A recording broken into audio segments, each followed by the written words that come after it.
আজকে সকালবেলা একটা খুবই দুর্ভাগ্যজনক যে অনভিপ্রেত একটা ঘটনা ঘটেছে।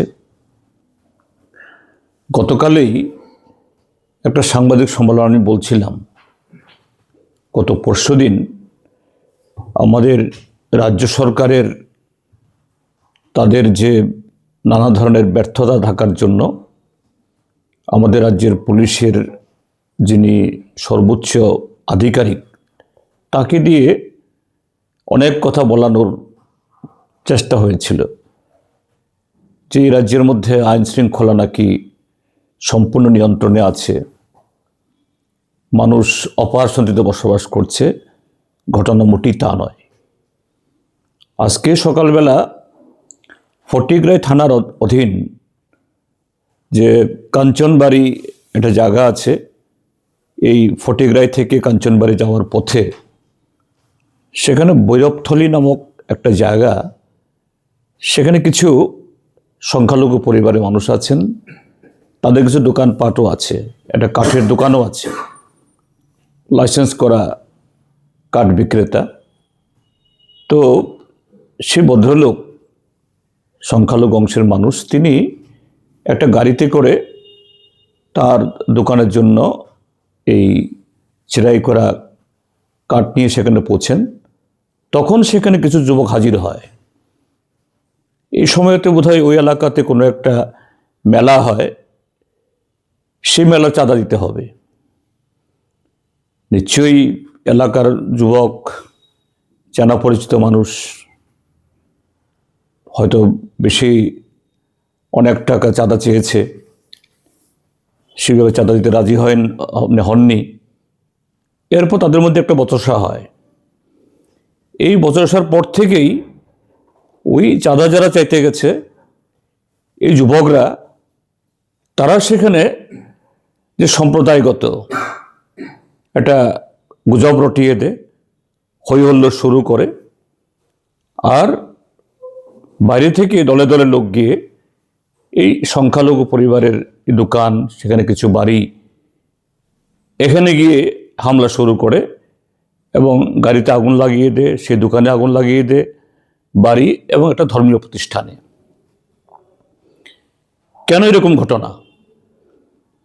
আমাদের রাজ্যে এবং বিশেষ করে সেই ফটিকরায় যে বিধানসভা কেন্দ্র, সেখানকার যিনি মুরব্বী, প্রতিনিয়ত এই হিংসার চাষ করে যাচ্ছে। আর তার শিকার হচ্ছেন এই নিরীহ নাগরিকগুলো, সংখ্যাগরিষ্ঠ অংশের। এবং তাদের মধ্যে যেহেতু প্রশাসনিকভাবে, সাংবিধানিকভাবে যিনি নেতৃত্ব দেবেন, তার মুখ থেকে এভাবে হিংসার উস্কানি ইত্যাদি। তো একটা ছোট্ট ঘটনায় সেখানে এরকম একটা ঘটনা হয়ে গেল। এবং আমরা শুনেছি প্রায় সকাল 9টা থেকে এ ঘটনা শুরু হয়েছে। আগুন লাগানোর পর ফায়ার সার্ভিসকে খবর দেওয়া হয়েছিল, ফায়ার সার্ভিসকে যেতে দেওয়া হয়নি।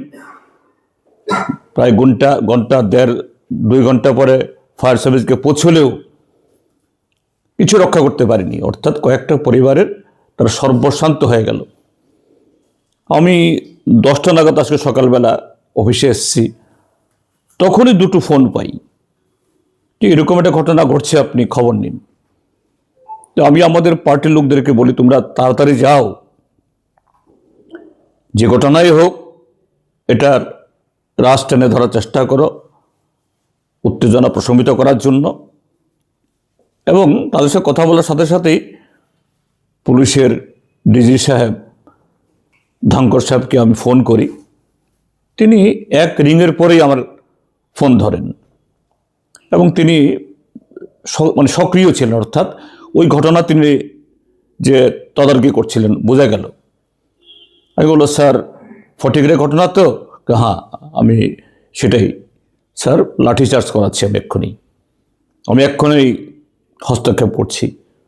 অর্থাৎ তিনি খুবই সক্রিয়তা দেখিয়েছেন এবং সঙ্গে সঙ্গেই বলেছেন। আমি বললাম, ঠিক আছে, যে আমি আর কথা বলছি না, আপনি একটা জরুরি কাজ করছেন, আপনি নিয়ন্ত্রণে আনুন। তো তো এই ঘটনা অত্যন্ত দুর্ভাগ্যজনক যে ত্রিপুরাজ্যে ভারতীয় জনতা পার্টির কিছু নেতা তারা এই সংবিধানের নামে শপথ গ্রহণ করে অনেক মুরব্বী হয়েছেন, তাদের যে কল্যাণে এই জাতীয় ঘটনাগুলি যা হচ্ছে তারই পরিণতি হলো এই যে কৈত্রাবাড়ি হলো, তার আগে কন্ডাছড়া হলো, পেকুছড়া হলো পানিসাগরের, এখন আজকে এই ফটিকরায় একটার পর একটা। আমি সেই জন্যই বলছিলাম যে আমাদের ডিজিপি মহোদয় ভদ্রলোক, ভালো মানুষ, কিন্তু তাকে দিয়েও সরকার তাদের কলঙ্ক ঢাকার চেষ্টা করানো হচ্ছে যে না ত্রিপুরাজ্যে কোনো অশান্তি নেই। তো কৈত্রাবাড়িতে একজন আসামি ধরা পড়েছে, শাস্তি হয়েছে না। গন্ডাছড়াতে হয়েছে, ১৫০ শতাধিক বাড়িঘর সব পড়ে ছাই হয়ে গেল না। পেকুছড়াতে হয়েছে না। এখানেও হবে কিনা জানি না।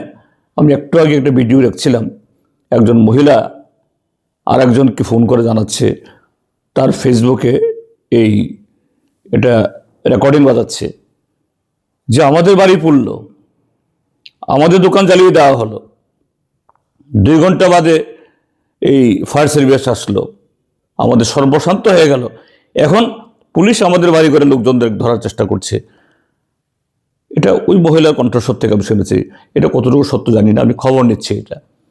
এটা যদি হয়ে থাকে খুবই দুর্ভাগ্যজনক। আমি পুলিশ প্রশাসনকে অনুরোধ জানাবো যে কড়া হাতে এর মোকাবেলা করুন। ঠিক আছে, ডিজিপি সাহেব সকাল থেকে সক্রিয় ছিলেন, কিন্তু শুধু এই সক্রিয়তায় চলবে না। কেননা আমাদের রাজ্যের যারা প্রশাসনিক এই পলিটিক্যাল এক্সিকিউটিভ যারা, তাদের মধ্যে সেই অনুশোচনা নেই, সেই সেনজিটিভিটি নেই। এই যে ঘটনা ঘটল সকালবেলা, তার অধুরেই মাননীয় মুখ্যমন্ত্রী মহোদয় তিনি রোড শো করছেন, কাঞ্চনপুরে গিয়ে এই সভা করছেন, বড় বড় কথা, একটা উল্লেখ তার মুখে দিয়ে নেই। যদি তিনি সত্যিকারে যদি সেরকম সংবেদনশীল হতেন, রেসপন্সিভ হতেন, যে জনসভা রোড শো বাতিল করে দিয়ে তিনি ফটিকরা আসতেন, আসল না তো। এখন অবধি একটা বাক্য ওনার মুখ থেকে শোনা যায়নি। ঠিক আছে, যা হয়ে গেছে হয়ে গেছে, কিন্তু একটা মুখ্যমন্ত্রী এই ঘটনার সম্পর্কে সতর্ক করা, সবাইকে শান্ত থাকার জন্য বলা, তার অনেক অর্থ রয়েছে। কিন্তু এখন অবধি সকাল 9টায় ঘটনা, এখন বাজছে 5:30, not a single word from the mouth of chief minister.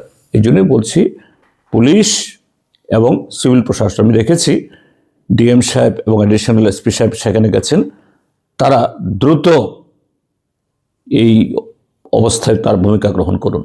আমরা সর্বতোভাবে নৈতিকভাবে আমরা সমর্থন করব প্রশাসনকে, যাতে আর একটাও বাড়ি না পড়া যায়, আর একটা মানুষের কোনো ক্ষতি না হয়। এই হলো ঘটনা।